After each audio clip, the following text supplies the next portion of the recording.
presented by DNS Entertainment.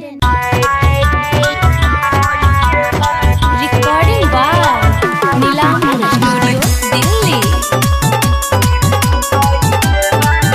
Music by Moin Raj.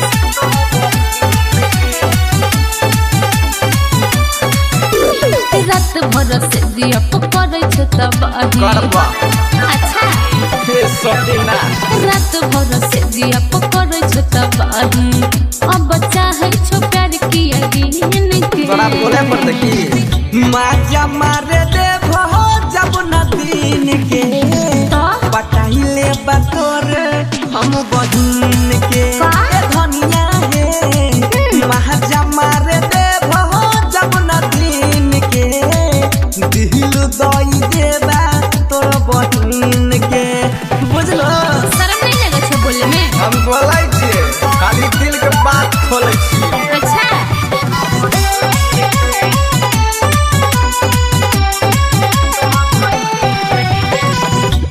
अच्छा छोटका बात पोइना रूस जाई छुकिए तब की करिए दी के घर कुठरी घुस जाई छुकिए तब की करिए तोरा आरती देखेगी की ढेर बोल नाम में के कहै छी पति गे रोज होई छै जवानी के छती गे किए बोले छहु बात कठपिल के महजा मारे दे भो जब न दिन के पटाइले बहो में तोरा बहिन के सुन ले हे महजा मारे दे भो जब न दिन के दिल दई देबा तोर बहिन कुछ अच्छा थोड़ी ना करबा तू।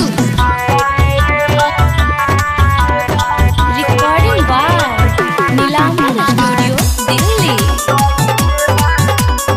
म्यूजिक बाय मोइन राज।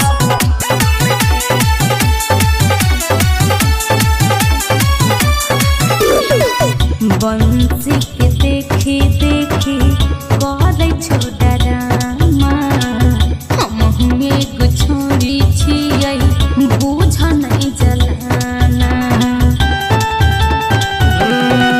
तोरा दिलबा में घंटी ना बाजै छलब के राजू के बतिया बताई दे छो सबके सीखता हूँ कुछ राइटर मोइन से।